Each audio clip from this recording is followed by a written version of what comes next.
से कोई विस्फोट होगा, पृथ्वी समाप्त हो जाएगी और हम मृत्यु की ओर चले जाएंगे। ये डर की बात नहीं है। डर की बात यह है कि हमें अपने हर एक कामों का हिसाब देना पड़ेगा मेरे को।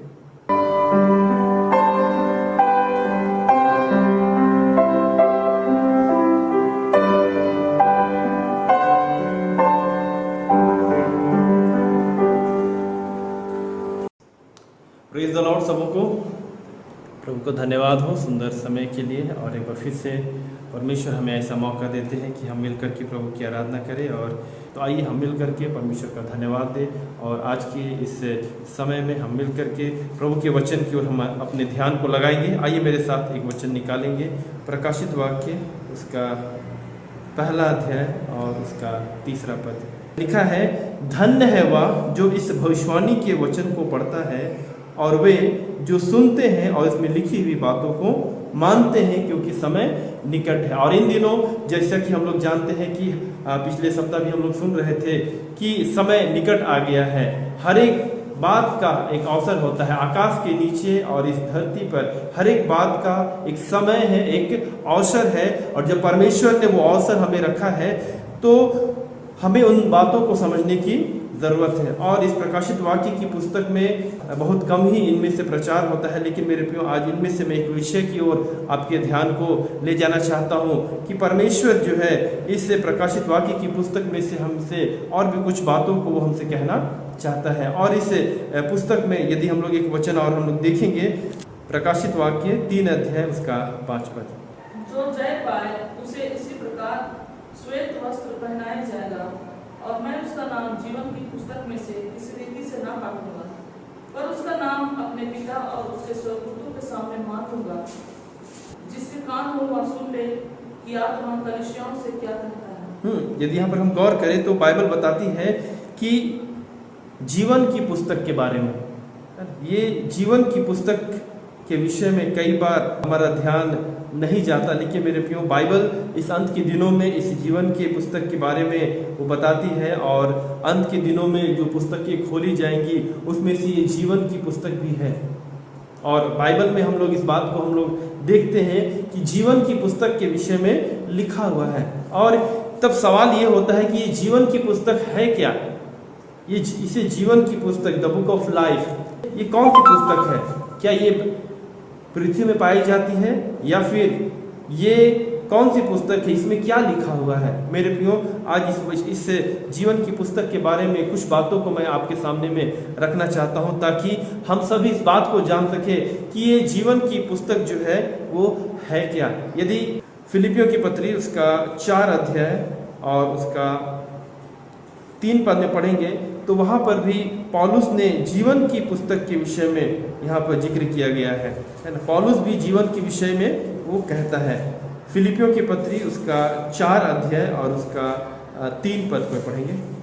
हे सच्चे सहकर्मी, मैं तुझसे ये विनती करता हूँ कि तू उन स्त्रियों की सहायता कर, क्योंकि उन्होंने मेरे सुसमाचार फैलाने में क्लेमेंस और मेरे अन्य सहकर्मियों समेत परिश्रम किया, जिनके नाम जीवन की पुस्तक में लिखे हुए हैं। यहाँ पर यदि हम गौर करें तो पौलुस ने भी जीवन की पुस्तक के विषय में बातें की। यहाँ तक कि आप निर्गमन की पुस्तक में पाएंगे तो वहाँ पर भी मूसा भी जो है इस जीवन की पुस्तक के विषय में वो कहता है। परमेश्वर मूसा से उस जीवन की पुस्तक के विषय में कहता है। कहने का मतलब बाइबल में हम कई सारी जगहों पर, और यदि प्रकाशित वाक्य की पुस्तक में हम पढ़ें तो प्रकाशित वाक्य में जीवन की पुस्तिका के बारे में भी कई सारी बातें लिखी हुई हैं।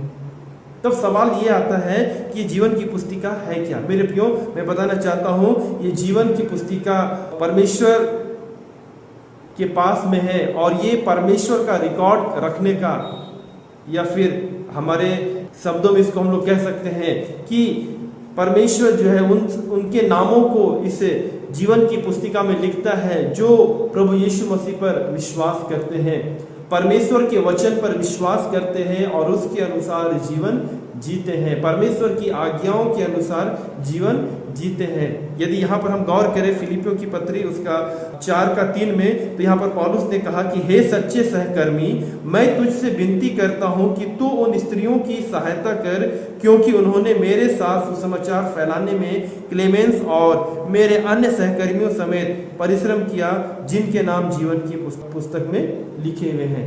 ये जीवन की पुस्तिका में जीवन की पुस्तक में हमारा नाम तब लिखाता है जब हम यीशु मसीह पर विश्वास करते हैं। और इसी बात को प्रभु यीशु मसीह ने कहा, यदि कोई नए सिरे से ना जन्मे तो वो परमेश्वर के राज्य को देख नहीं सकता, है ना। पढ़ेंगे इस वचन को तो बहुत अच्छा लगेगा। यूहन्ना रचित सुसमाचार उसका 3 अध्याय उसका 30 पद में देखेंगे तो इस जीवन की पुस्तिका में नाम लिखाए जाने से पहले एक व्यक्ति का नया जन्म होना बहुत जरूरी है। और ये नया जन्म तब होता है जब वो परमेश्वर पर विश्वास करता है और उसके जीवन में परमेश्वर एक जीवन परिवर्तन का अनुभव कराते हैं। यदि यहाँ पर हम गौर करें मेरे प्रियो, तो यहाँ पर प्रभु यीशु मसीह ने स्पष्ट कहा कि मैं तुमसे सच सच कहता हूँ, यदि कोई नए सिरे से ना जन्मे तो परमेश्वर का राज्य देख नहीं सकता। और ये कथन प्रभु यीशु मसीह ने उस समय कहा जब यीशु निकोदेमुस, जो कि यहूदियों का एक सरदार था और वो फरीसी था, व्यवस्था की बहुत अच्छी जानकारी उसके पास में थी क्योंकि वो व्यवस्था का शिक्षक भी था। लेकिन जब यीशु मसीह ने निकोदेमुस से कहा कि मैं तुमसे सच सच कहता हूँ, यदि कोई नए सिरे से ना जन्मे तो परमेश्वर का राज्य देख नहीं सकता। तो जब एक व्यक्ति प्रभु यीशु मसीह पर विश्वास करता है तो उसका नया जन्म होता है। और वो नया जन्म क्या होता है? क्योंकि प्रभु यीशु मसीह पर विश्वास करना आखिर क्या है? कई एक बार लोग सोचते हैं कि अरे हाँ, यीशु मसीह पर तो मैं विश्वास करता हूँ, लेकिन विश्वास करने का अर्थ ये है मेरे प्रियो कि हमें यीशु मसीह के उस क्रूस के बलिदान पर विश्वास करना है। यीशु मसीह मेरे लिए इस दुनिया में आया, मेरे लिए इस संसार में उसने दुख उठाया और मेरे पापों को यीशु मसीह ने कलवरी क्रूस पर, मेरे पापों के लिए वो क्रूस पर चढ़ाया गया। और यदि हम इस बातों पर विश्वास करते हैं तभी जो है हमारा नाम जीवन की पुस्तिका में लिखाता है और हमारा नया जन्म होता है। यानी एक उदाहरण मैं आपके सामने में रखना चाहता हूँ, जैसे है ना, जब इस संसार में किसी व्यक्ति का जन्म होता है ना, मान लीजिए किसी बच्चे का जन्म होता है, तो हम लोग क्या करते हैं हम उसका एक रजिस्ट्रेशन कराते हैं, है ना। गाँव में है ना लोग आंगनबाड़ी में जाते हैं या फिर प्रज्ञा केंद्र में जाते हैं क्या, और शहरों में लोग नगर निगम में जाकर के कि इस बच्चे का जन्म हो। यहाँ तक कि जब हॉस्पिटल्स में भी जब बच्चे का जब बच्चा पैदा होता है उस समय एक सर्टिफिकेट दिया जाता है और वहाँ पर एक फॉर्म भी भरा जाता है ताकि गवर्नमेंट के पास में ये प्रूफ रहे कि इस दिन को इस हॉस्पिटल में जो है एक बच्चे का जन्म हुआ, इस परिवार में एक बच्चे का जन्म हुआ। और बाद में हम उसका जन्म प्रमाण पत्र लेने के लिए हम जो है प्रज्ञा केंद्र में या फिर नगर निगम में हम लोग चले जाते हैं। तो जब इस पृथ्वी में है ना, इस बात को समझिएगा कि जब किसी बच्चे का जन्म होता है तो उसका रजिस्ट्रेशन हमें कराना होता है और जिस हॉस्पिटल में होता है वहां हो जाता है, गवर्नमेंट को इसकी सूचना मिलती है। तो मेरे प्रियो, बाइबल हमें बताती है कि हम इस संसार के नाम के साथ हम स्वर्ग में प्रवेश नहीं कर सकते। हमें स्वर्ग में पहुंचने के लिए वहां भी हमारे नाम का रजिस्ट्रेशन होना बहुत जरूरी है। और ये तब होगा जब हमारा नया जन्म होगा, क्योंकि जब हमारा नया जन्म होगा तो परमेश्वर हमारे नामों को जीवन की पुस्तिका में लिखता है कि हाँ, इस व्यक्ति ने प्रभु यीशु मसीह पर विश्वास किया, इस व्यक्ति ने परमेश्वर के वचन पर विश्वास किया, परमेश्वर ने जो बातें इनके जीवन में कही है बाइबल की बातों पर ये व्यक्ति विश्वास करता है। इसीलिए प्रभु यीशु मसीह ने कहा, यदि कोई नए सिरे से ना जन्मे तो परमेश्वर का राज्य देख नहीं सकता। और 5 पद में भी पढ़ेंगे उसी का, यूहन्ना रचित सुसमाचार 3:5 में, तो वहां पर उसी बात को लिखा हुआ है और स्पष्ट करते हुए। यदि यहाँ पर हम गौर करें, यूहन्ना 3:3 में जब यीशु मसीह ने कहा उस निकोदेमुस से कि मैं तुमसे सच सच कहता हूँ कि यदि कोई नए सिरे से ना जन्मे तो परमेश्वर का राज्य देख नहीं सकता, तो निकोदेमुस को समझ में नहीं आया कि अरे ये कैसे हो सकता है? और 4 पद में पढ़ेंगे तो यहाँ पर ऐसा लिखा, मैं पढ़ देता हूँ। निकोदेमुस ने उससे कहा, मनुष्य जब बूढ़ा हो गया तो कैसे जन्म ले सकता है? क्या वह अपनी माता के गर्भ में दूसरी बार प्रवेश करके जन्म ले सकता है? निकोदेमुस जो परमेश्वर के वचन को जानता था, व्यवस्था को जानता था, वो भी नहीं जान रहा है कि यीशु मसीह किस नए जन्म के बारे में बोल रहे हैं। तो यीशु मसीह ने स्पष्ट इस बात को कह दिया, मैं तुमसे सच सच कहता हूं, जब तक कोई मनुष्य जल और आत्मा से ना जन्मे तो वह परमेश्वर के राज्य में प्रवेश नहीं कर सकता। कहने का मतलब है कि हमें नए सिरे से जब हम जन्म लेते हैं, हमारा नाम प्रभु लिखता है और उसी लिखे गए नाम के कारण से परमेश्वर हमें स्वर्ग में प्रवेश करने के लिए जो है अनुमति देता है। यीशु मसीह के द्वारा हम स्वर्ग में प्रवेश कर सकते हैं। और ये हमारा रिकॉर्ड कहाँ रखा जाता है? ये उस जीवन की पुस्तिका में होता है। Praise the Lord. और इसीलिए मेरे प्रियो, इस बात को पौलुस ने भी बहुत अच्छी रीति से कहा कि केवल हम जो है एक बार हम प्रभु यीशु मसीह को ग्रहण कर ले, ऐसा नहीं होता है। जीवन की पुस्तिका में यदि हम गौर करें, जो हमने अभी थोड़ी देर पहले पढ़ा, कि कई एक बार लोग सोचते हैं कि एक बार प्रभु यीशु मसीह को हमने विश्वास कर लिया, हाँ मैंने कहा मैं विश्वास करता हूँ, मेरा नाम जीवन का पुस्तिका में लिखा गया और जो चाहे मैं वैसा जैसा जीवन जीना चाहूँ, यदि मैं जीऊँ और मैं परमेश्वर के राज्य में जाऊँगा, तो ऐसा नहीं है। यदि हमारा नाम जीवन की पुस्तिका में लिखा है तो हमें परमेश्वर के वचन और उसके कार्यों को करना है, क्योंकि जब एक व्यक्ति प्रभु यीशु मसीह पर विश्वास करता है तो मेरे प्रियो, उसका विश्वास किन बातों पर होता है, आइए हम लोग थोड़ा सा ध्यान देंगे। हम लोग पतरस की पत्री पर हम लोग थोड़ी देर हम लोग विचार करेंगे और इस बात को मैं आपके सामने में रखना चाहूँगा कि हमारा जो विश्वास है, जिस विश्वास के कारण हमारा नाम जीवन की पुस्तिका में लिखता है, वो ये है, पहला पतरस उसका 2 अध्याय उसका 24 पद को पढ़ेंगे। जी हाँ, वह आप ही हमारे पापों को अपने देह पर लिए हुए क्रूस पर चढ़ गया, जिससे हम पापों के लिए मरकर धार्मिकता के लिए जीवन बिताएं, उसी के मार खाने से तुम जंगे हुए। हाँ, यदि यहाँ पर गौर करें मेरे प्रियो, तो जिस कारण से जीवन की पुस्तिका में नाम लिखाया जाता है वो ये है कि हमारा विश्वास प्रभु यीशु मसीह पर। और वो कैसे होता है? लिखा है कि जब हम विश्वास करते हैं कि वह आप ही हमारे पापों को अपनी देह पर लिए हुए क्रूस पर चढ़ गया, जिसके लिए हम पापों के लिए मरकर धार्मिकता के लिए जीवन बिताएं। कहने का अर्थ है मेरे प्रियो कि जब मनुष्य इस संसार में पैदा होता है ना, आज के समय में यदि जो मनुष्य संसार में पैदा होते हैं, मैं बताना चाहता हूँ, हमारे अंदर में आदम का स्वभाव पाया जाता है। लेकिन जब प्रथम मनुष्य संसार में बनाया गया, वो पाप से रहित था। परमेश्वर की पवित्रता और धार्मिकता उसके जीवन में थी। लेकिन पाप करने की वजह से जो श्राप मनुष्य जाति में आया है, और आज इसलिए जब मनुष्य जन्म लेता है तो हमें पाप करने की शिक्षा नहीं दी जाती। क्या कोई स्कूल या कॉलेज या कोचिंग सेंटर में हम जाते हैं अपने बच्चों को गलत काम सिखाने के लिए? नहीं। लेकिन उल्टा हम लोग अच्छी चीजों को, जहां पर अनुशासन होता है, वहां पर हम भेजते हैं। वो इसलिए क्योंकि मनुष्य आज जो जन्म लेता है मेरे प्रियो, बाइबल स्पष्ट बताती है, क्योंकि सबने पाप किया है और परमेश्वर की महिमा से रहित है। हम पापी हैं, इसीलिए पाप करते हैं। और जब हम यीशु मसीह पर विश्वास करते हैं तो यीशु मसीह पर विश्वास करने का मतलब ये है कि हम अपने पापों से क्षमा प्राप्त करने के लिए हम प्रभु के पास में आते हैं। और बाइबल बताती है किस बात पर विश्वास करते हैं कि यीशु हमारे पापों को अपनी देह पर लिए हुए क्रूस पर चढ़ गया और अब हमें अपने पापों के लिए कोई भी दाम चुकाने की जरूरत नहीं है।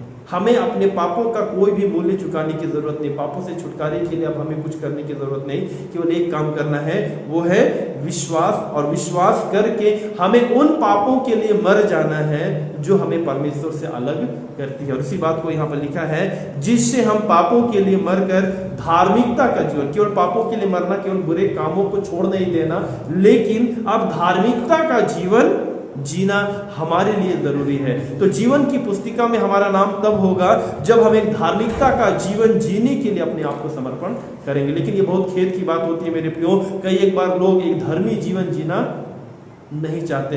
यदि मैं अपने जीवन के बारे में कहूँ तो मैं अपने जीवन की गवाही को बताना चाहता हूँ। जब मैं प्रभु पर विश्वास किया और उसके पीछे जब मैं चलना शुरू किया तो कई एक बार लोगों ने मुझको जो है वो कहना शुरू किया कि बड़ा धर्मी बन रहा है। बाप रे बाप, इतना धर्मी तो हम नहीं हो सकते। बहुत विनती प्रार्थना करने वाला हो गया।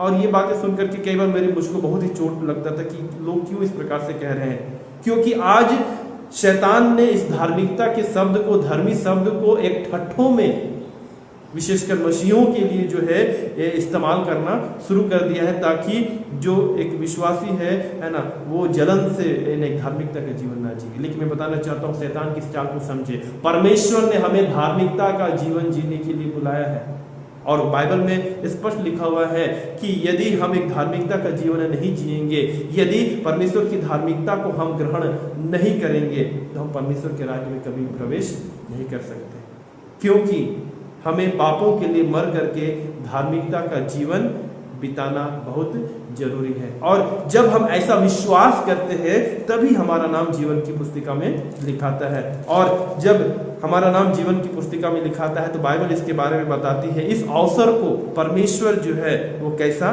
देखता है। मेरे साथ एक वचन निकालिएगा, लूका रचित सुसमाचार उसका 15 अध्याय उसका 7 पद में देखिएगा। जब एक व्यक्ति का नाम जीवन की पुस्तिका में लिखाता है, अर्थात जब एक व्यक्ति मन फिराता है अपने पापों से और परमेश्वर के पीछे चलने के लिए, क्योंकि हम धर्मी नहीं, हम पापी हैं, एक पापी के मन फिराए जाने के समय में ही ये बातें होती है। 7 पद को पढ़ेंगे जी। मैं तुमसे कहता हूँ, इसी रीति से एक मन फिराने वाले पापी के विषय में भी स्वर्ग में इतना ही आनंद होगा जितना कि 99 ऐसे धर्मियों के विषय नहीं होता जिन्हें मन फिराने की आवश्यकता नहीं। स्वर्ग में आनंद होता है। कैसे आनंद होता है? यीशु मसीह ने एक दृष्टांत बताया कि एक व्यक्ति की 100 भेड़ें थी, एक खो गया, तो उसने 99 को छोड़कर के वो एक को ढूंढने के लिए चला गया, और जब तक वो नहीं मिला वो खोजता रहा, और जब मिल गया उसे कंधे पर उठा करके वो बड़े आनंद के साथ में आया कि मेरी खोई हुई भेड़ मिल गई है। और जिस प्रकार से वो आनंद करता है, वैसे ही बाइबल बताती है कि एक व्यक्ति जो मन फिराता है, जिसका नाम जीवन की पुस्तिका में लिखाता है, जिसका नया जन्म होता है, स्वर्ग में उसके लिए बड़ा आनंद होता है। हालेलुया। और यही बात आज हम हरेकों को समझने की जरूरत है मेरे प्रियो, क्योंकि बाइबल स्पष्ट हमें बताती है कि यदि हमारा नाम जीवन की पुस्तिका में नहीं होगा तो मेरे प्रियो हम कभी भी परमेश्वर के न्याय सिंहासन के सामने हम खड़े नहीं रह पाएंगे। हमें वहां पर जो है पुरस्कार हमें नहीं मिलेगा। हम परमेश्वर के सामने कैसे खड़े रहेंगे? क्योंकि बाइबल हमें बताती है इस अंत के समय में, प्रकाशित वाक्य की पुस्तक में जिस विषय पर हम लोग अध्ययन कर रहे हैं जीवन की पुस्तिका के बारे में मेरे प्रियो, वहां पर बाइबल बताती है कि परमेश्वर अपने लोगों के नामों को जीवन की पुस्तक में लिखना चाहता है, और इसीलिए तो उसने यीशु मसीह को इस दुनिया में भेजा ताकि जो कोई उस पर विश्वास करे, नया जन्म प्राप्त करे, मन फिराए और उनका नाम जीवन की पुस्तिका में से जीवन की पुस्तिका में लिखा जाए। और इसीलिए जब हम लोग इस वचन को पढ़ते हैं प्रकाशित वाक्य उसका 3 अध्याय, तो यहाँ पर लिखा हुआ है कि 5 पद में कि जो जय पाए उसे इसी प्रकार श्वेत वस्त्र पहनाया जाएगा और उसका नाम जीवन की पुस्तिका में से किसी रीति से न काटूंगा। पहली बात मैंने बताया कि जीवन की पुस्तिका में प्रभु हमारा नाम लिखना चाहता है, लेकिन एक दूसरी परिस्थिति में आपके सामने में रखना चाहता हूँ मेरे प्रियो, इसी वचन के आधार पर कि बाइबल कहती है कि मैं उसका नाम जीवन की पुस्तक में से किसी रीति से ना काटूंगा। यदि इस वचन पर हम गौर करें तो हमें इस बात को समझने की जरूरत है कि क्यों प्रभु ऐसी बातों को करता है कि एक बार जीवन की पुस्तक में नाम लिखा गया फिर नाम क्यों काटेगा प्रभु? मेरे प्रियो, ये नाम इसलिए काटा जाता है क्योंकि यदि एक व्यक्ति के जीवन में सच्चाई की पहचान हो जाती है, प्रभु यीशु मसीह पर विश्वास करके धार्मिकता का जीवन जीना शुरू करता है, लेकिन यदि वो फिर से बैकस्लाइड हो जाए, यदि वो अपने विश्वास का त्याग कर दे, यदि वो परमेश्वर के वचन के अनुसार ना चले, क्योंकि जब एक व्यक्ति का नाम जीवन की पुस्तिका में लिख जाता है तो पौलुस ने स्पष्ट कहा कि वो सुसमाचार की सेवकाई में भी सहयोग करता है। लेकिन यदि हम इन सब बातों के जानने के बावजूद हम परमेश्वर के कार्यों की ओर हमारा ध्यान ना हो तो मेरे प्रियो, आज मैं इस बात को आपके सामने में रखना चाहूंगा, क्या हमारा नाम जीवन की पुस्तिका में रहेगा?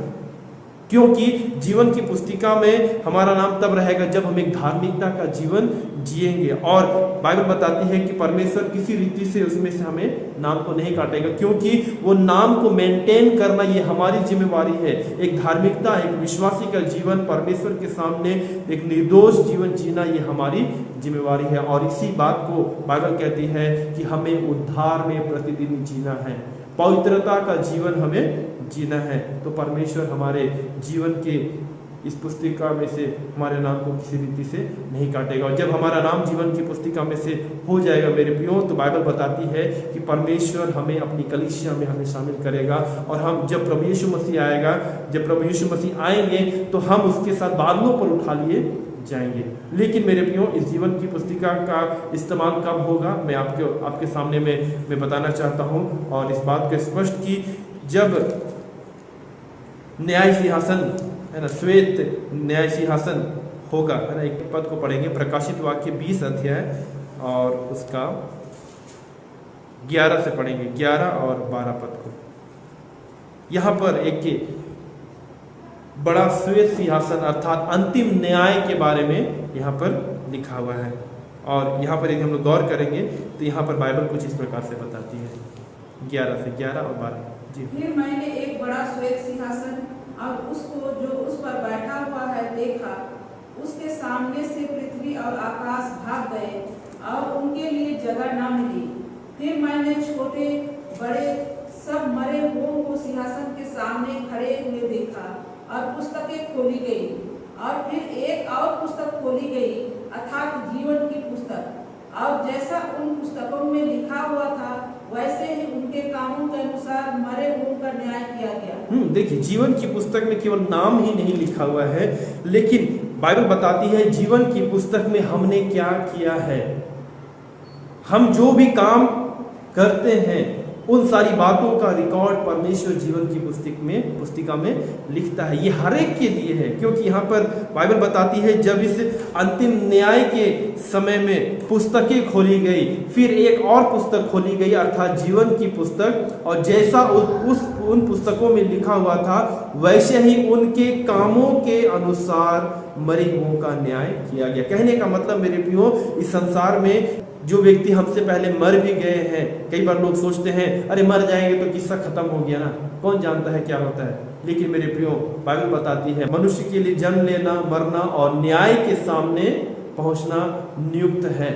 और इसीलिए इस बात को मैं आपके सामने बताना चाहता हूँ। पिछले दिनों भी हम लोग न्याय के विषय में हम लोग सुन रहे थे कि परमेश्वर जो है वो हमें हमारे कामों के अनुसार हमारा न्याय करेगा। परमेश्वर जो है वो हमारे कामों के अनुसार जो है हमें प्रतिफल देगा। और यदि हम लोग वचन में देखें तो यीशु मसीह ने भी इस प्रकार से स्पष्ट बताया था कि हम हर एक व्यक्ति का जो न्याय होगा वो हमारे कामों के अनुसार होगा, ताकि हम जो है किसी रीति से परमेश्वर के सामने हम अपने आप को जो है ये नहीं कह सकते कि हमने ये किया, हमने वो किया। हमारी सारी बातों का जो हिसाब है परमेश्वर रख रहा है, और परमेश्वर ही है जो उन सब बातों का प्रतिफल जो है वो हमें देगा। यदि हम लोग एक वचन को पढ़ेंगे, 2 कुरिन्थियों उसका 5 का 10 पद में पढ़ेंगे तो वहाँ पर बाइबल कुछ इस प्रकार से बताती है कि यहाँ पर जो न्याय के बारे में कि किन किन बातों का न्याय होगा, यहाँ पौलुस भी इस बात को कहता है। यदि यहाँ पर हम गौर करें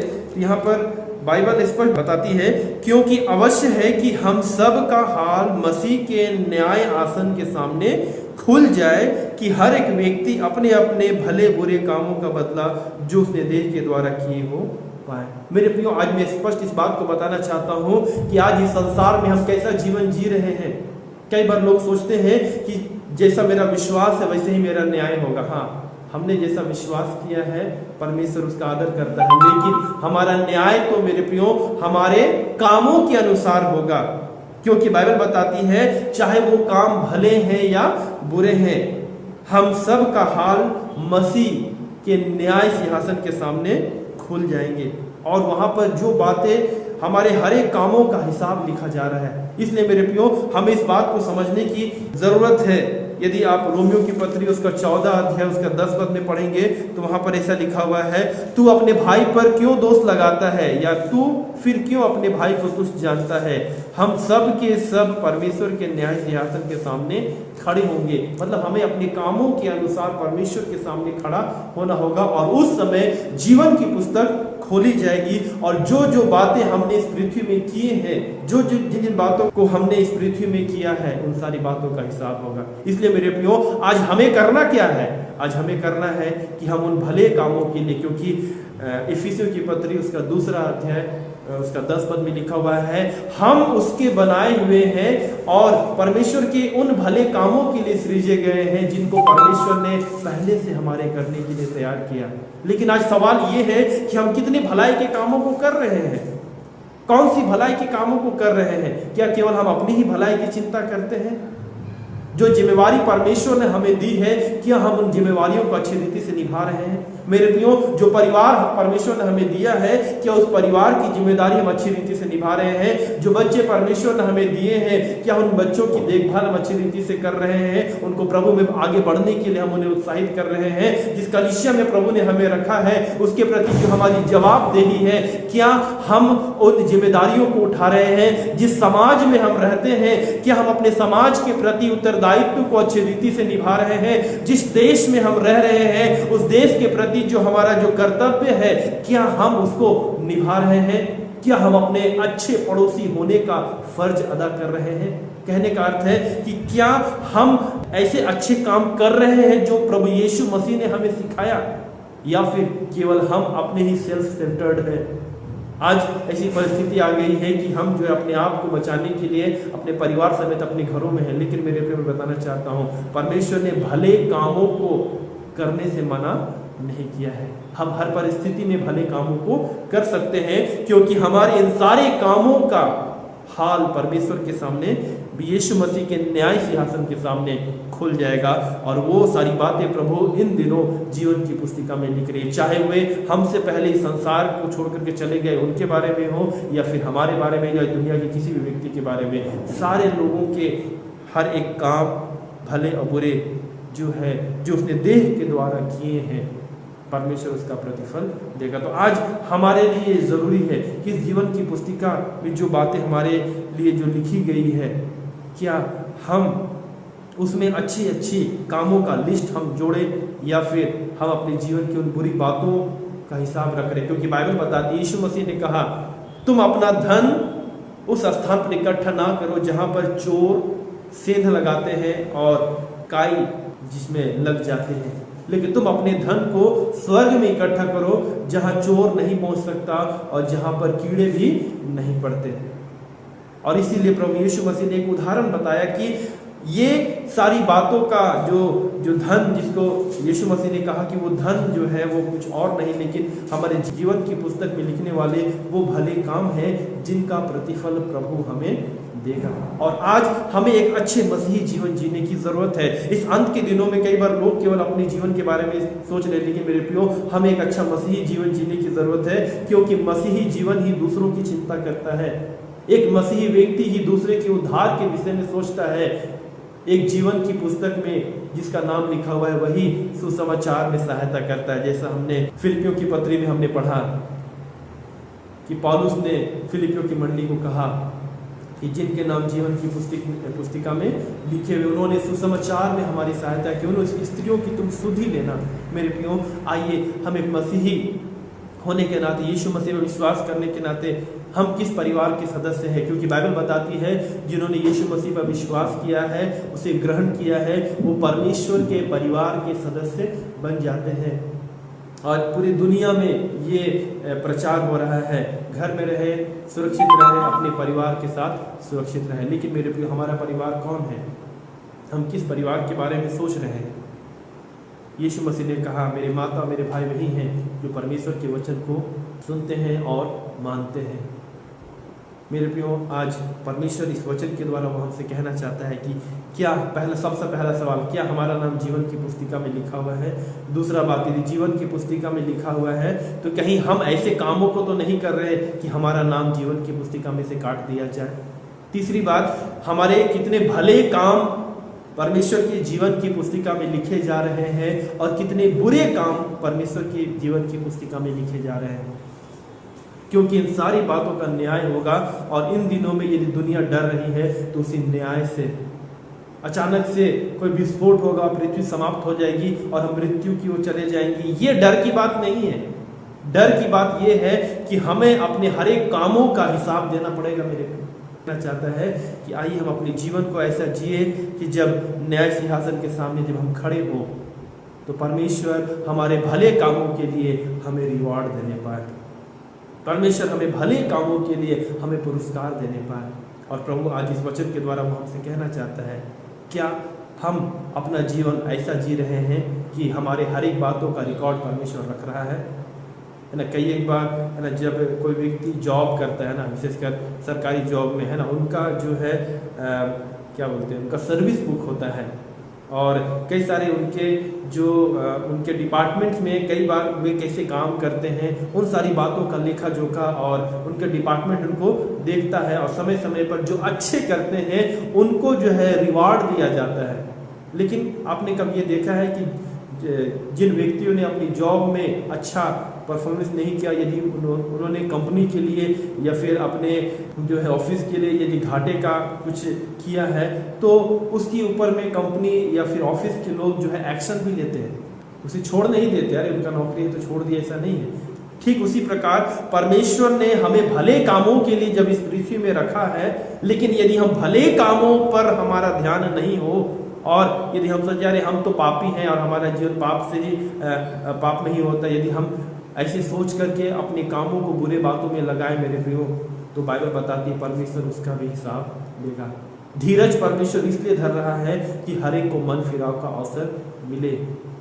इसलिए आइए आज की इस सुबह में जब हम मिलकर के प्रभु की आराधना कर रहे हैं, परमेश्वर के सम्मुख में हम लोग आए हैं, आइए हम प्रभु से प्रार्थना करें कि हे परमेश्वर, जब हम आपकी उपस्थिति में आए हैं, हे परमेश्वर हम आपके सम्मुख में आए हैं तो हमारी सहायता कर। मेरे प्रियो, आज समय नहीं है कि हम दूसरों के जीवन में दोष ढूंढने का, क्योंकि यीशु मसीह ने कहा दूसरों के आँख से लट्ठा निकालने से पहले तू खुद अपनी आँख की लट्ठी को देख। आइए इस समय अपने जीवन को इसमें देखने की ज़रूरत है कि क्या हमारा जीवन परमेश्वर के वचन के अनुसार है या नहीं, क्योंकि इस प्रकाशित वाक्य की पुस्तक में जीवन की पुस्तिका के विषय में स्पष्ट लिखा हुआ है कि परमेश्वर सारी बातों का हिसाब वो रख रहा है और जो जय पाए परमेश्वर उसे जो है श्वेत वस्त्र पहनाएगा और उनका नाम जीवन की पुस्तिका में से कभी भी नहीं काटेगा और परमेश्वर उन सारी बातों का प्रतिफल हमें देगा। क्योंकि इस पद को पढ़ करके मैं समाप्त करना चाहूँगा। प्रकाशित वाक्य उसका 20 अध्याय और उसका 12 पद से हम लोग 15 पद में पढ़ेंगे। यहाँ पर लिखा है, फिर मैंने छोटे बड़े सब मरे हुओं को सिंहासन के सामने खड़े हुए देखा और पुस्तकें खोली गई और फिर एक और पुस्तक खोली गई अर्थात जीवन की पुस्तक, और जैसा उन पुस्तकों में लिखा हुआ था वैसे ही उनके कामों के अनुसार मरे हुओं का न्याय किया गया। समुद्र ने उन मरे हुओं को जो उनमें थे दे दिया और मृत्यु और अधोलोक ने उन मरे हुओं को जो उनमें थे दे दिया और उनमें से हर एक के कामों के अनुसार उनका न्याय किया गया। मृत्यु और अधोलोक आग की झील में डाले गए। यह आग की झील दूसरी मृत्यु है। और 15 पद यहाँ पर लिखा हुआ है, और जिस किसी का नाम जीवन की पुस्तक में लिखा हुआ ना मिला वह आग की झील में डाला गया। जिनका नाम जीवन की पुस्तक में लिखा हुआ नहीं मिला वो आग की झील में डाला गया। मेरे प्रियो, हमारा नाम क्या जीवन की पुस्तिका में लिखा हुआ है, क्या हमें मालूम है? क्योंकि यदि हमारा नाम जीवन की पुस्तिका में लिखा हुआ होगा तो हमारे जीवन में एक नया जन्म का अनुभव होगा। हमारे जीवन में पाप करने की प्रवृत्ति या पाप करने की इच्छा नहीं होगी, पाप और बुराई की ओर जाने की या फिर केवल संसार की इच्छा नहीं होगी। वचन में लिखा हुआ है, आंखों की अभिलाषा, शरीर की अभिलाषा, जीविका का घमंड जो पिता की ओर से नहीं परंतु संसार ही की ओर से है, क्योंकि जिनमें ये बातें हैं उनमें पिता का प्रेम नहीं। लेकिन यदि हमारा नाम जीवन की पुस्तिका में लिखा है, हम शरीर की अभिलाषा, आंखों की अभिलाषा और जीविका के घमंड में जीवन नहीं जिएंगे। हाँ, ये पाप का शरीर है, इसलिए शैतान और संसार हमें आकर्षित करेगा, लेकिन हमारा ध्यान रहेगा कि मेरा नाम जीवन की पुस्तिका में लिखा हुआ है। मैं किसी रीति से परमेश्वर के विरुद्ध में मैं जा नहीं सकता, मैं परमेश्वर के विरुद्ध में जा नहीं सकती। हमारा विचार, हमारा समर्पण यही होगा कि मैं किसी रीति से परमेश्वर के उस राज्य से बाहर ना जाऊं। मेरे प्रिय, इसलिए आज के इस सुबह में जब हम मिलकर के प्रभु की आराधना कर रहे हैं और इस वचन को सुन रहे हैं कि जीवन की पुस्तिका में क्या हमारा नाम है। जीवन की पुस्तक के बारे में बाइबल हमें बताती है कि जिनका नाम जीवन की पुस्तक में लिखा हुआ नहीं मिलेगा उसे आग की झील में डाल दिया जाएगा। मृत्यु और अधोलोक भी आग की झील में डाल दिए जाएंगे। ये अंतिम न्याय है और ये आग की झील, मेरे प्रिय, मैं बताना चाहता हूँ, ये लूसीफर और उसके साथ गिराए गए दूतों के लिए तैयार किया गया है। लेकिन शैतान ने बहुत खूबसूरती से मनुष्यों को बहकाया और आज मनुष्य जो है शैतान के बहकावे में आकर के, जैसा हवा बहकाई गई, आज भी मनुष्य जो है शैतान और संसार के द्वारा बहकाए जाकर के उस अनंत आग की ओर जा रहे हैं जो परमेश्वर ने शैतान और उनके दूतों के लिए तैयार किया है। ये आग की झील हमारे लिए नहीं, लेकिन ये हमारा चुनाव है। इसलिए मनुष्य आज उस ओर आगे बढ़ रहा है। लेकिन आइए हम जब इन बातों को जान रहे परमेश्वर के वचन के आधार पर, आइए अपने हृदय को परमेश्वर की ओर लगाएं और कहे, प्रभु जब हम इन बातों को जान रहे हैं, कोई भी बातें हमें निराश न करने पाए। प्रभु हमें किसी बातों से निराश होने ना दे। प्रभु मुझे अपने मार्ग पर आगे बढ़ने सिखा। प्रभु मैं आपके मार्ग में आगे बढ़ सकूं। जीवन की पुस्तक में लिखे गए नाम के समान मेरा उत्साह भर जाने पाए, क्योंकि बाइबल हमें बताती है जब एक नया जन्म किसी का होता है, नया जन्म प्राप्त बच्चा, वो एक नए जन्म के उस उन्माद में आगे बढ़ता चला जाता है। क्या ठीक वैसे ही यदि हमने पापों की क्षमा और नए जन्म का अनुभव पाया है तो हम परमेश्वर की पवित्रता में जीवन जीने के लिए अपने समय को बिताएंगे। आइए, ये समय है प्रार्थना करने का, ये समय है अपने जीवन को झांकने का, ये समय है न्याय के लिए अपने आप को तैयार करने का, क्योंकि परमेश्वर ने किसी भी बातों को हमसे छिपाया नहीं है। आइए अपने हाथों को स्वर के उठाए, जिसको बनता है अपने स्थानों पर खड़े हो जाए और मिल करके आइए हम प्रार्थना करें कि हे प्रभु, जब हम आपकी उपस्थिति में आए हैं, हे परमेश्वर, ये अंत का समय है। हम कौन कौन सी बातें कहते हैं, क्योंकि बाइबल बताती है हमारी हर एक उन बातों का न्याय होगा। हमारा न्याय हमारे कामों के अनुसार होगा। हमारा न्याय जो है, हम जो निकम्मी बातें बोलते हैं, परमेश्वर उसका न्याय करेगा। जो बातें गुप्त में है, गुप्त में हमने क्या किया है, हम क्या करते हैं गुप्त में, जिससे हो सकता है कोई नहीं जानता, लेकिन परमेश्वर उसका भी न्याय करेगा। और परमेश्वर हमारे मनों का भी, हमारे मतियों का भी न्याय करेगा। इसलिए किसी भी बात को हम परमेश्वर से छिपा नहीं सकते, तो क्यों नहीं हम अपने जीवन को परमेश्वर के हाथों में खोल दें, समर्पण करें। प्रभु मैं आपकी उपस्थिति में आया हूँ, प्रभु मैं आपकी उपस्थिति में आई हूँ, तू हमारी सहायता। आइए अपने जीवन को प्रभु के हाथों में सौंपे। Thank you Jesus, thank you Jesus.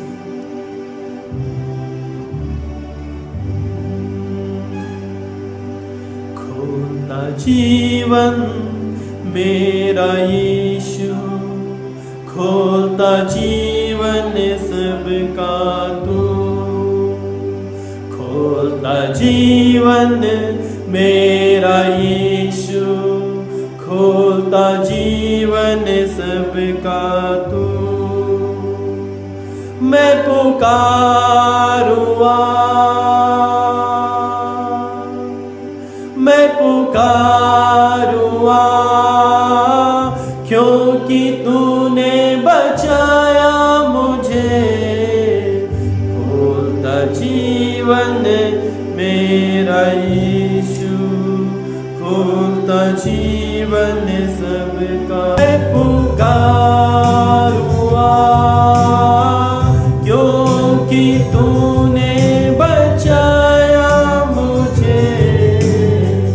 खोलता जीवन मेरा यीशु, खोलता जीवन सबका तू, खोलता जीवन मेरा यीशु, खोलता जीवन सबका तू। हालेलुया। सचमुच मेरे प्रिय, ये गीतकार कहता है परमेश्वर हमारे जीवन को खोलता है, हमारे जीवन को खोलता है, क्योंकि कोई भी बात उसे छिपी हुई नहीं है। इसलिए आइए हम उस परमेश्वर के पास में आए, अपने जीवन को प्रभु के हाथों में समर्पण करें और कहें, प्रभु मैं अपना जीवन आपके हाथों में देता हूँ। प्रभु मेरे जीवन को तू ग्रहण कर। प्रभु जी, प्रभु तू मेरे जीवन को तू ग्रहण कर। प्रभु मेरे जीवन आपके सामने खुला है, मैं अपने आप को तेरे हाथों में समर्पित करता हूँ, मैं अपने आप को तेरे हाथों में समर्पित करती हूँ।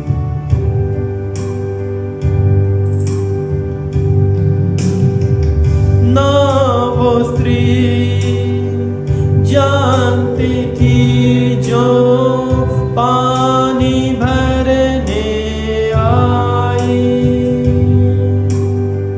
ना वो स्त्री जानती थी जो पापों में फंसी थी। यीशु ने पाप क्षमा किया, क्योंकि यीशु ने पाप क्षमा किया। मैं पुकारूंगा,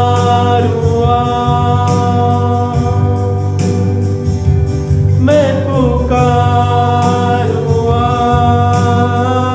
क्योंकि तूने बचाया मुझे, होता जीवन मेरा यीशु।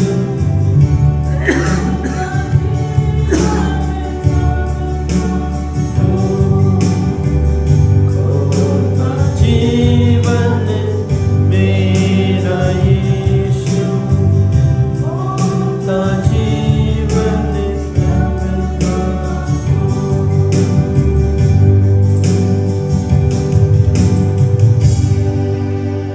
हालेलुया, धन्यवाद यीशु। आइए हम अपने जीवन को प्रभु के हाथों में सौंप दें, क्योंकि कोई भी बातें हम प्रभु से छिपा नहीं सकते। मेरे प्रियो, जीवन की पुस्तिका में हमारा नाम है या नहीं। आइए आज हमारे लिए ये सोचने का विचार, सोचने का विषय है कि हम परमेश्वर के पास में आए और कहें, प्रभु हम आपके पास में आए। आइए हम लोग प्रार्थना करें, हर एक बातों को प्रभु के हाथों में समर्पित करें। परमेश्वर ही है कि हमारी हर एक जरूरत को पूरी कर सकता है। आइए प्रार्थना करें। धन्यवाद देते हैं प्रभु जी सुंदर समय के लिए जो आपने हमारे लिए दिया है। और आज पिता परमेश्वर, इस रविवार की आराधना में हमने आपके वचन में से सुना है मेरे परमेश्वर, कि तू अपने लोगों के एक एक बातों को, उनके कामों को, उनके भले और बुरे हर एक कामों का हिसाब रखता है। पिता तू एक एक के नामों को लिखता है, जीवन की पुस्तिका में नामों को लिखता है मेरे स्वामी। ये उनके नाम है जो यीशु मसीह पर विश्वास करते हैं, जो परमेश्वर आपके इच्छा के अनुसार जीवन जीने के लिए अपने आप को समर्पण करते हैं। प्रभु मैं धन्यवाद देता हूँ हर एक उन लोगों के लिए जो पिता यीशु मसीह पर विश्वास करते हैं, जिन्होंने यीशु मसीह पर विश्वास किया, क्योंकि बाइबल बताती है जो विश्वास करे, हाँ प्यार प्रभु जी, उद्धार की आशीष उनके लिए है। जो विश्वास करे और बपतिस्मा ले उन्हीं का उद्धार होगा, परंतु जो विश्वास ना करेगा वह दोषी ठहराया जा चुका है। यीशु मसीह इसलिए नहीं आया, हाँ मेरे स्वामी, कि उस पर दोष लगाया जाए, लेकिन वो इसलिए आया कि जो कोई उस पर विश्वास करे वह उस दोष रोपण से, दोष की भावनाओं से बाहर निकल सके, दंड से पार होकर के जीवन प्रवेश करे। आइए अपने आप को प्रभु के हाथों में समर्पण करें। प्यारे पिता, हम आपका धन्यवाद देते हैं क्योंकि आपने अपने वचन में इन सारी बातों को हमारे लिए खोल करके रखी कि किसी बातों से हम अनजान न रहे। पिताजी मैं धन्यवाद देता हूँ मेरे स्वामी, हमारे जितने भी प्रिय लोग हैं जो हमारे साथ इस ऑनलाइन प्रेम में जुड़े हैं स्वामी, हर एक को पिता अपने जीवन को देखने के लिए, परखने के लिए, उसे समझने के लिए तू मदद कर स्वामी, कि हमने कितने काम किए। हाँ प्रभु जी, जरूर हमारा न्याय हमारे विश्वास के अनुसार होगा, लेकिन हमने जो काम किए हैं प्रभु जी उनका भी हिसाब होगा। हमने जो अपने मुख से निकम्मी बातें यदि कही है मेरे स्वामी, यदि हमने बुरी बातें कही है, परमेश्वर उसका भी हिसाब लेगा। यदि हम अपने मुख का इस्तेमाल करना सही रीति से नहीं जानते, परमेश्वर उसका भी इस्तेमाल करे, उसका भी हिसाब लेगा। हे मेरे परमेश्वर, हम प्रार्थना करते हैं हमारे जितने भी प्रिय लोग जो इन दिनों अपने जीवन को प्रभु आपके हाथों में समर्पण कर रहे हैं और इस वचन के द्वारा पिता सीख रहे हैं प्रभु कि पिता उनका जीवन प्रभु आपकी इच्छा के अनुसार होने पाए। पिता मैं प्रार्थना करता हूँ पिता जरूर आज हम इस पैंडेमिक की वजह से एक दूसरे से नहीं मिल पा रहे हैं मेरे स्वामी पिता, लेकिन पिता ये प्लेटफॉर्म मेरे स्वामी, ये ऑनलाइन प्लेटफॉर्म हमारे लिए है प्यार प्रभु जी। किस टेक्नोलॉजी को आपने हमारे लिए दिया स्वामी, ताकि पिता हम आपके वचनों के आदान प्रदान संगति के लिए पिता हम इस्तेमाल कर सके प्रभु जी। इसकी आशीष तो हमारे लोगों के जीवन में देना मेरे प्रभु, और मैं प्रार्थना करता हूँ हर एक लोगों के मनों को चला, जिन्होंने मन नहीं फिराया है उनके मन को हाँ पिता मनों को चला प्रभु जी, ताकि वो मन फिराने पाए। जिन्होंने यीशु मसीह में विश्वास नहीं किया है वे अपने पापों में पड़े ना रहने पाए,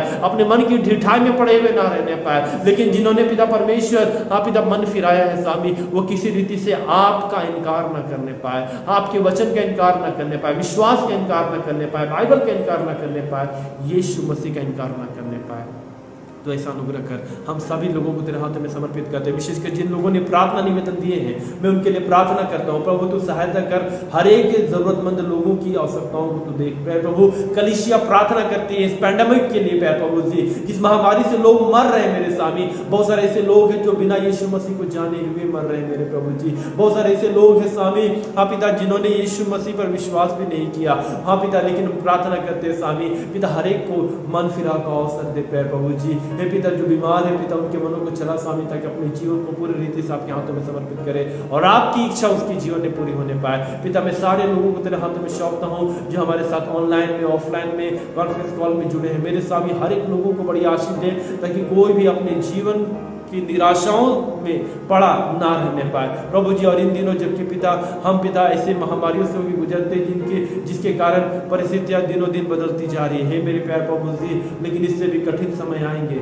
उस महाक्लेश के समय में कठिन समय आएंगे हे मेरे प्यार प्रभु जी। तो हर एक की सहायता कर ताकि हम सबों का जीवन आपकी इच्छा के अनुसार होने पाए। विशेषकर प्यार प्रभु जी हमारे कलीसिया हमारी फेलोशिप के पिता हर एक लोगों और उनके परिवारों में तो अपना अनुग्रह बना, ताकि हर एक के जीवन में आपकी सामर्थ्य कार्य करने पाए। अंधकार और शैतान की शक्ति से अपने लोगों को बचाए रखना, अपनी सुरक्षा में हाथों में रखना प्रभु। आज के पिता इस सुबह हम सब बातों को तेरे हाथों में सौंपते हैं, हम विश्वास करते हैं कि आप हमारे हर एक निवेदन का उत्तर दे रहे हैं स्वामी, और हर एक प्रार्थनाओं का उत्तर भी दे रहे हैं, क्योंकि आपने कहा मांगो तो तुम्हें दिया जाएगा। मांगते प्रभु हमारे लोगों के उद्धार के लिए, हमारे देश की जागृति के लिए, पाप और बुराई को पिता हमारे बीच से दूर कर मेरे प्यार प्रभु जी, और अपने मार्ग में आगे बढ़ने के लिए हमारी सहायता कर प्रभु जी। मैं धन्यवाद देता हूँ क्योंकि आप हमारी प्रार्थनाओं को सुनते हैं, फिर से सब बातों को तेरे हाथों में सौंपते हैं, धन्यवाद देते हैं हमारी प्रार्थनाओं को सुन करके उसका उत्तर देने के लिए प्यार प्रभु जी। प्रभु आपके मार्ग में आगे बढ़ने के लिए हम सबों की तू ही सहायता कर। सब बातों को तेरे हाथों में सौंपते हुए धन्यवाद और निवेदन के साथ प्रार्थना मांगते उद्धार करते यीशु मसीह के नाम में दया से सुनिए, स्वर के राज में ग्रहण कीजिए, आमीन। और हमारे प्रभु यीशु ख्रिस्ट की दया, ईश्वर का प्रेम और पवित्र आत्मा की सहभागिता हम सबों के साथ सर्वदा बनी रहे, आमीन।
Praise the Lord. यदि आप हमारे साप्ताहिक प्रार्थनाओं में जुड़ना चाहते हैं तो शाम 7:15 बजे जूम के साथ आप जूम ऐप के माध्यम से संगति कर सकते हैं। परमेश्वर आप सबों को बड़ी आशीष दे। यदि लिंक चाहते हैं तो आप हमसे संपर्क करें और हम आप तक लिंक भेज देंगे। और आप इसी फेसबुक में भी आप अपना नंबर को दे सकते हैं यदि आप चाहते हैं हमसे संपर्क करना और लिंक को, तो आप इस फेसबुक में भी आप उस लिंक को डाल सकते हैं। परमेश्वर आप सबों की सहायता करें।